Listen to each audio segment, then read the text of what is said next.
வணக்கம். நான் உங்கள் ராமச்சந்திரன். இது உங்கள் ராம்சன் அகாடமி. நண்பர்களே, நம்ம பாருங்கள், யூனிட் 8 தான் வந்து பார்த்தீங்கன்னா நம்ம டெய்லி 10 கொஸ்டின்ஸ் பார்த்துட்ருக்கோம். அதில் நம்ம பார்க்க போகிற கொஸ்டின் வந்து பார்த்தீங்கன்னா 4வது கொஸ்டின் தான் நம்ம வந்து பார்க்க போகிறோங்க. ஓகேங்களா? ஸோ வாங்க இஸ் வீடியோக்குள்ளே போகலாம். அதுக்கு முன்னாடி நம்ம சேனலுக்கு நான் புதுசாக வந்தால் நம்ம சேனலையும் சப்ஸ்கிரைப் பண்ணிக்கோங்க. கூடவே பக்கத்தில் இருக்கிற பெல் பட்டனை கிளிக் பண்ணி நோட்டிஃபிகேஷன் ஆல் அப்படின்றதையும் கொடுத்துங்க. அப்போ தான் நம்ம போடுற வீடியோஸ் உடனடியாக உங்களுக்கு வந்துட்டுருக்கும். ஓகேங்களா? சரிங்க, நம்ம இந்த வீடியோக்குள்ளே போகிறதுக்கு முன்னால் லாஸ்ட் வீடியோவில் ஒரு கொஸ்டின் கொடுத்துருந்தோம். அதுக்கான ஆன்சர் என்னன்னு பார்த்துட்டு போயிடலாம். பாருங்க, லாஸ்ட் நம்ம கேட்ட கொஸ்டின் என்னன்னு பார்த்தீங்கன்னா, யாழ் மீட்டும் பாணர்களுக்கு பரிசு வழங்கி மகிழ்ந்தவன் யார் அப்படின்னு சொல்லி நம்ம கேட்டிருந்தோம். ஓகேங்களா? அப்போ யாழ் மீட்டும் பாணர்களுக்கு பரிசு வழங்கி மகிழ்ந்தவன் யார் அப்படின்னு வந்து பார்த்தீங்கன்னா யாருங்க? வல்வில் ஓரி. ஓகேங்களா? ஸோ அப்போது வல்வில் ஓரி அப்படின்றதான் வந்து இதுக்கான ஆன்சர். சி தாங்க இதுக்கான ஆன்சர். ஸோ பாரியை பொறுத்தவரை நம்மளுக்கு தெரியும், பாரி வந்து பார்த்தீங்கன்னா பரம்பு மலையை தான் வந்து ஆட்சி செஞ்சிருப்பார். முல்லைக்கு தேர் கொடுத்தவர் தான் பாரி. பேகனை பொறுத்தவரையிலும் இவர் வந்து பார்த்தீங்கன்னா பழனி மலை ஆட்சி செஞ்சிருப்பார். மயிலுக்கு போர்வை தந்தவர் தான் பேகன். வல்வில் ஓரி அப்படின்றவர் இப்போ தான் பார்த்தோம், யாழ் மீட்டும் பாணர்களுக்கு பரிசு வழங்கியிருப்பார். இவர் கொல்லிமலையை வந்து ஆட்சி செஞ்சிருப்பார். நல்லியை பொறுத்தவரையிலும் கண்டீர மலையை வந்து ஆட்சி செஞ்சிருப்பார். மலைவாழ் மக்களுக்கு வந்து எல்லாத்தையும் வாரி வழங்கியிருப்பார். ஓகேங்களா? சரிங்க, இதெல்லாம் நான் ஞாபகம் வச்சுங்க. இதுக்கான ஆன்சர் வல்வில் ஓரி. ஓகே, இன்றைக்கான 10 கொஸ்டின்ஸ்குள்ளே போகலாம். பாருங்கள், ஃபர்ஸ்ட் கொஸ்டின்ஸ் நீங்கள் ஒரு டெஸ்ட் போல் அட்டன் பண்ணுங்கள். அப்போ தான் உங்களுக்கு இன்னும் சிறப்பாக இருக்கும். பட்டினப்பாளைய ஆசிரியரான கடியலூர் உரித்திரங்கண்ணனாருக்கு பெருமளவில் பொன் நாணயங்களை வழங்கியவன் யார்? பாருங்கள், பட்டினப்பாளைய ஆசிரியரான, அதாவது சங்ககாலம் சார்ந்த அந்த தகவல்கள் தான் பார்க்க போகிறோம். ஸோ சங்க காலத்தில் வந்து பட்டினப்பாளைய ஆசிரியராக இருந்த உரித்திரங்கண்ணனாருக்கு பெருமளவில் பொன் நாணயங்களை பரிசாக வழங்கி மகிழ்ந்தவன் யார்? ஸோ இப்போ இதுக்கான ஆன்சர் யாருங்க? கரிகால் சோழன். பி தாங்க இதுக்கான ஆன்சர். ஓகேங்களா? ஸோ கரிகால சோழன் தான் என்ன பண்ணியிருப்பார்? பட்டினப்பாளைய ஆசிரியரான கடியலூர் உரித்திரங்கண்ணனாருக்கு பெருமளவில் வந்து பொன் நாணயங்களை வந்து வழங்கியிருப்பார். ஓகேங்களா? அடுத்து செகண்ட் கொஸ்டின் பார்க்கலாம். பாருங்கள், படைக்கொட்டில் என அழைக்கப்பட்டது எது? சூப்பர், இதுக்கான ஆன்சர் என்னதுங்க? ஆயுதங்களை வைக்கும் இடம். சீங்க. ஸோ போருக்கான அந்த ஆயுதங்கள் இருக்கு இல்லையா? ஸோ அப்போ வாள், கேடயம், எரியூட்டி, வில், அம்பு, ஈட்டி இதெல்லாம் தான் வந்து என்ன பண்ணியிருப்பாங்க? போர் அந்த கருவிகளாக பயன்படுத்தியிருப்பாங்க. அப்படிப்பட்ட ஆயுதங்களை அந்த வைத்து பாதுகாக்கக்கூடிய இடம் தான் என்னன்னு சொல்லுவாங்க? படைக்கொட்டில் அப்படின்னு சொல்லுவாங்க. ஓகேங்களா? அப்போ சீதா வந்து இதுக்கான ஆன்சர். ஸோ போர் முரசு அப்படின்றது வந்து பார்த்தீங்கன்னா அப்போ வந்து ஒரு கடவுளாக வந்து கருதி வழிபடப்பட்டதுங்க. போர் முரசு அப்படின்றது கடவுளாக கருதி வழிபடப்பட்டது. அடுத்து, கடற்கரையோர நகரங்கள் எவ்வாறு அழைக்கப்பட்டன? என்னதுங்க? கடற்கரையோர நகரங்கள் எவ்வாறு அழைக்கப்பட்டன?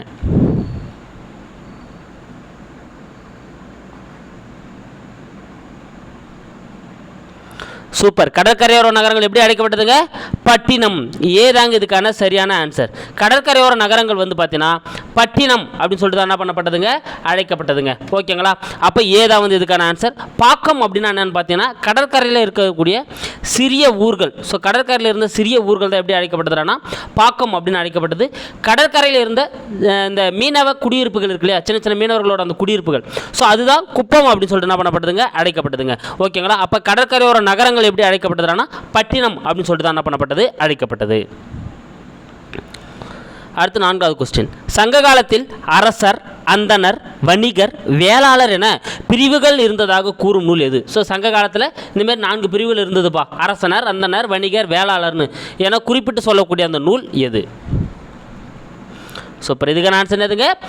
தொல்காப்பியம். ஓகேங்களா? ஸோ தொல்காப்பியம் தான் என்ன சொல்லுதுங்க? இந்தமாரி சங்க காலத்தில் அரசர், அந்தனர், வணிகர், வேளாளர்னு சொல்லிட்டு 4 பிரிவுகள் இருந்ததாக வந்து சொல்லுது. அடுத்து 5வது கொஸ்டின், சங்க காலத்தில் இறை என அழைக்கப்பட்டது எது? சங்க காலத்தில் இறை என அழைக்கப்பட்டது எது? சூப்பர், இதுக்கான ஆன்சர் எதுங்க?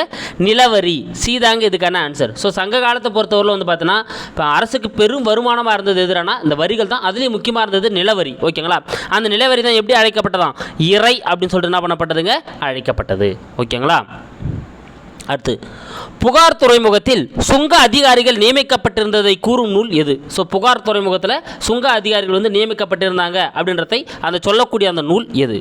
இதுக்கான ஆன்சர் சி, பட்டினப்பாலை. ஓகேங்களா? ஸோ புகார் துறைமுகத்தில் சுங்க அதிகாரிகள் இருந்தாங்கன்னு சொன்ன நூல் வந்து பார்த்தீங்கன்னா இதுங்க பட்டினப்பாலை தான் குறிப்பிடுதுங்க. ஓகேங்களா? இது ரொம்ப முக்கியம். அடுத்து இதுவும் ரொம்ப முக்கியங்க. ஓகேங்களா? மதுரையில் நாலங்காடி, அல்லங்காடி இருந்ததை பற்றி குறிப்பிடும் நூல். அதாவது பகல் நேர சந்தையும் இரவு நேர சந்தை ரெண்டுமே இருந்தது. அதனால தான் மதுரை தூங்கா நகரம்னு சொல்லுவாங்க.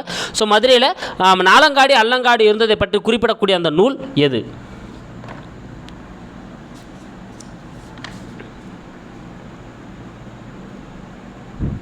சூப்பர். எதுங்க? மதுரை காஞ்சி. டி தாங்க இதுக்கான ஆன்சர். ஸோ மதுரை காஞ்சி தான் வந்து மதுரையிலே நாலங்காடி அல்லங்காடி இருந்ததை வந்து குறிப்பிடுது. அடுத்து எட்டாவது கொஸ்டின். மகத கைவினைஞர்கள், மாளவு உலோக பணியாளர்கள், மராத்திய எந்திர பொறியாளர்கள். ஓகேங்களா? ஸோ பாருங்கள், மகதத்தில் கைவினைஞர்கள், மாளவில் உலோக பணியாளர்கள், மராத்தியத்திலேருந்து எந்திர பொறியாளர்கள், இவங்க எல்லாருமே என்ன பண்ணியிருக்காங்க? கூட்டுறவு முறையில் இணைந்து தமிழக கைவினைஞர்களோடு, ஸோ தமிழகத்தில் இருக்கக்கூடிய அந்த கைவினைஞர்களோடு என்ன பண்ணியிருப்பாங்க? பணிபுரிஞ்சாங்க அப்படின்னு சொல்லிட்டு கூறக்கூடிய அந்த நூல் எது? சூப்பர். இதுக்கான ஆன்சர் என்னதுங்க? சி, மணிமேகலை. ஓகேங்களா? அப்போ இந்தமாரி மற்ற நாடுகளோட அந்த பணியாளர்களாக கூட தமிழக பணியாளர்களும் சேர்ந்து என்ன பண்ணாங்க? மற்ற மாநிலங்களில் வந்து மாகாணங்கள்லேருந்து வரக்கூடிய அந்த பணியாளர்கள் இருந்து சேர்ந்து பணியாற்றினாங்க அப்படின்னு சொல்லக்கூடிய நூல் வந்து பார்த்தீங்கன்னா மணிமேகலை. அடுத்தது ரொம்ப முக்கியங்க. தமிழ் பிராமி கல்வெட்டுக்கள் சாத்தான் நிகம என யாரை குறிக்கின்றன? ஸோ தமிழ் பிராமி கல்வெட்டுகள் வந்து என்ன பண்ணுதான்? சாத்தன் நிகம அப்படின்னு சொல்கிற சொற்களை வந்து குறிப்பிட்டிருக்காங்க. அந்த சாத்தன் நிகம அப்படின்ற சொற்கள் வந்து யாரை வந்து குறிப்பிடுது அப்படின்றத உங்களுக்கான கேள்வி. இதுக்கான ஆன்சர் எதுங்க? டி, வணிகர்கள். ஓகேங்களா? சாத்தான் நிகம அப்படின்றது எதை குறிக்குதுன்னா வணிகர்களை தாங்க வந்து குறிப்பிடுது. ஓகேங்களா? ஸோ எந்த நூலுங்க? தமிழ் பிராமி கல்வெட்டுகள் சாத்தான் நிகமன் யாரை குறிப்பிடுது? வணிகர்களை தான் வந்து குறிப்பிடுது. ஓகேங்களா? இதுலேயும் குறிப்பிட்டு சொல்லணும்னா உமனர்கள் அப்படின்னு சொல்லுவாங்க, உப்பு வியாபாரிகள். ஸோ உப்பு வியாபாரிகளை தான் உமனர்கள் சொல்லுவாங்க. அதையும் நல்லா ஞாபகம் வச்சுங்க. அதே போல் இந்த சாத்தான் அப்படின்னு சொல்கிறாங்களே, இந்த சாத்தான் அப்படின்னா சாத்து அப்படின்னா என்னன்னா இடம் விட்டு இடம் போய் வணிகம் செய்கிறவங்க. ஓகேங்களா? ஸோ மாட்டு வண்டியோ ஏதோ ஒரு வண்டியை பூட்டின்னு என்ன பண்ணுவாங்க? ஒரு இடத்துல இன்னொரு இடத்துக்கு போய் வணிகம் செய்கிறவங்க தான் சொல்லுவாங்க. அந்த சாத்து அப்படின்ற வேர்டை வந்து என்ன பண்ணியிருப்பாங்க? யூஸ் பண்ணியிருப்பாங்க. ஓகேங்களா? அப்போ தமிழ் பிராமி கல்வெட்டுகள் சொல்லக்கூடிய அந்த சாத்தான் நிகம அப்படின்றது யாரை குறிப்பிடுதுன்னா வணிகர்களை தாங்க குறிப்பிடுது. அடுத்து 10வது கொஸ்டின் பார்க்கலாம் பாருங்க. இது வெரி வெரி வெரி இம்பார்ட்டன்ட், ரொம்ப முக்கியமான ஒரு கொஸ்டின். தனது நூலில் முசிறியை இந்தியாவின் முதல் பேரங்காடி என குறிப்பிட்டவர். பாருங்க, முசிறி என்ன சொல்றாரு? இந்தியாவோட முதல் பேரங்காடி முசிறி தாம்பா அப்படின்னு சொல்லிட்டு தன்னோட நூலில் வந்து குறிப்பிட்டவர் யார்? சூப்பர். யாருங்க? பிலினி. பி தாங்க இதுக்கான ஆன்சர். ஸோ பிலினி வந்து பார்த்தீங்கன்னா ஒரு ரோம் நாட்டை சார்ந்த ஒரு எழுத்தாளர் தான். இவர் என்ன பண்ணியிருப்பார்? இயற்கை வரலாறு அப்படின்ற நூலை எழுதியிருப்பார். நல்லா ஞாபகம் வச்சுங்க. என்ன வரலாறுங்க? இயற்கை வரலாறு அப்படின்ற நூலை வந்து எழுதியிருப்பார். அந்த நூலில் தான் என்ன பண்ணியிருப்பார்? இவர் வந்து முசிறி வந்து இந்தியாவோட முதல் பேரங்காடி அப்படின்னு சொல்லிட்டு குறிப்பிட்டிருப்பார். முசிறி வந்து இந்தியாவோட முதல் பேரங்காடி அப்படின்னு சொல்லிட்டு குறிப்பிட்டிருப்பார். ஸோ அப்போ பிலினி தான் இதுக்கான ஆன்சர். அடுத்து இந்த வீடியோக்கான உங்களுக்கான கேள்வி பாருங்கள். பாப்பிரஸ் சிலையில் எழுதப்பட்டிருந்த ஒரு ஒப்பந்த பத்திரத்தில் முசிறி வணிகருக்கும் யாருக்கும் இடையே போடப்பட்டிருந்தது. பாருங்கள், பாப்பிரஸ் சிலையில் வந்து பார்த்தோன்னா அந்த கிமு 2ஆம் நூற்றாண்டில் வந்து பார்த்தோன்னா ஒரு ஒப்பந்தம் வந்து போடப்பட்டிருக்கும். எந்த இலையில்? பாப்பிரஸ் சிலையில். அதில் நம்ம முசிறி வணிகருக்கும் இன்னொரு வணிகருக்கும் இடையே தான் அந்த ஒப்பந்தம் பதிவு செய்யப்பட்டிருக்கும். அது யார் அப்படின்றத உங்களுக்கான கேள்வி. ஸோ 4 ஆப்ஷன்ஸ் கீழே இருக்குது பாருங்கள். ரோம் வணிகர்கள், எகிப்து வணிகர்கள், அலெக்சாண்டிரிய வணிகர்கள், இலங்கை வணிகர்கள். இதுக்கான ஆன்சர் என்ன வருன்றதை கமெண்ட்டில் சொல்லுங்கள். இல்லை நெக்ஸ்ட் வீடியோக்கு வெயிட் பண்ணுங்கள், நான் உங்களுக்கு அதில் ஆன்சர் சொல்லிடுறேன். ஓகேங்களா? So thank you guys. ஒரு டைம் நம்ம என்ன பண்ணிடலாம், வேகமாக வந்து கொஸ்டின் ஆன்சர் வந்து ரீட் பண்ணிடலாம். ஸோ யாழ் மீட்டும் பாணர்களுக்கு பரிசு வழங்கி மகிழ்ந்தவன் வந்து வல்வில் ஓரி. பட்டினப்பாளைய ஆசிரியரான கடியலூர் உருத்திரங்கண்ணனாருக்கு பெருமளில் பொன்னாணயங்களை வழங்கியவன் கரிகால சோழன். படைக்கொட்டில் அப்படின்னு அழைக்கப்படுறது ஆயுதங்கள் வைக்குமிடம். கடற்கரை நகரங்கள் பட்டினம். சங்ககால அரசர், அந்தனர், வேளாளர், வணிகர் சொல்லிட்டு 4 பிரிவுகள் இருந்தால் சொல்லக்கூடிய தொல்காப்பியம். சங்க காலத்தில் இறை அணைக்கப்பட்டது நிலவரி. புகார் துறைமுகத்தில் சுங்க அதிகாரிகள் நியமிக்கப்பட்டிருந்த குறிப்பிடும் நூல் வந்து பார்த்தீங்கன்னா பட்டினப்பாலை. அடுத்து மதுரையில் நாலங்காடி, மதுரையில் நாலங்காடி மற்றும் அல்லங்காடி இருந்தது அப்படின்னு சொல்லிட்டு சொல்லக்கூடிய நூல் வந்து பார்த்தீங்கன்னா மதுரை காஞ்சி. அடுத்து மகத கைவினைஞர்கள், மால உலோக பணியாளர்கள், மராத்திய எந்திர பொறியாளர்கள் வந்து தமிழக கைவினைஞரோடு ஒர்க் பண்ணாங்கன்னு சொல்லக்கூடிய நூல் வந்து பார்த்தீங்கன்னா மணிமேகலை. தமிழ் பிராமி கல்வெட்டுகள் வந்து சாத்தான் நிகமன் யாரை குறிப்பிடுதுன்னா வணிகர்களை தான் குறிப்பிடுது. தனது நூலில் வந்து முசிறியை இந்தியாவின் முதல் பேரங்காடின்னு சொன்னவர் வந்து பிலினி. ஓகேங்களா? ஸோ இது உங்களுக்கான கேள்வி. இதுக்கான ஆன்சர் கமெண்ட்டில் சொல்லுங்கள். கண்டிப்பாக இந்த 10 கொஸ்டின் உங்களுக்கு யூஸ்ஃபுல்லாக இருக்கும். லைக் பண்ணுங்கள், ஷேர் பண்ணுங்கள், கூடவே சப்ஸ்கிரைபும் பண்ணுங்கள்.